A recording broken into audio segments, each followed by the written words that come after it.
حضرت بایزید بستامی رحمۃ اللہ تعالی علیہ کو کسی نے خواب میں دیکھا ان کے وصال کے بعد کہ آپ بڑے خوش ہیں اور جنت میں جو ہے وہ ٹہل رہے ہیں، اور اس خواب دیکھنے والے نے پوچھا کہ بتائیے اللہ رب العزت نے آپ کے ساتھ کیا معاملہ کیا؟ تو انہوں نے فرمایا کہ اللہ رب العزت نے مجھے معاف فرما دیا اور جنت میں مجھے داخل فرما دیا، بڑا فضل ہوا مجھ پر۔ تو دوست نے پوچھا کہ بتائیے آپ کو اس جنت میں داخلے کا جو سبب ہے، جو وجہ ہے، وہ کیا بنی؟ فرمایا کہ والدین کی خدمت اور ان کی تکلیف دہ باتوں پر صبر کرنا۔ اللہ رب العزت نے اس کے صدقے جو ہے وہ میری مغفرت فرما دی اور مجھے جنت میں داخلہ عطا فرما دیا۔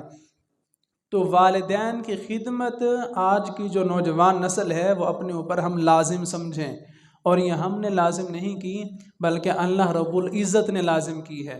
اللہ کے حبیب نے یہاں تک ارشاد فرما دیا، فرمایا کہ ماں اور باپ وہ دونوں تیرے لیے دوزخ بھی ہیں، تیرے لیے جنت بھی ہیں۔ ہما جنتوں کا و ناروں کا، والدین وہ تیرے لیے دوزخ بھی ہیں، تیرے لیے جنت بھی ہیں، کہ اگر تو ان کی خدمت کرے گا تو تیرے لیے وہ جنت ہے، تو ان کی فرما برداری کرے گا، حسن سلوک کرے گا، احسان کرے گا، تو وہ تیرے لیے جنت میں داخلے کا سبب ہوں گے۔ اور اگر خدا نخواستہ ان کی نافرمانی کی اور انہیں ستایا تو فرمایا کہ وہی تیرے لیے جہنم کا سبب بنیں گے، اور ان کی نافرمانی جو ہے وہ تمہیں جہنم تک لے جائے گی۔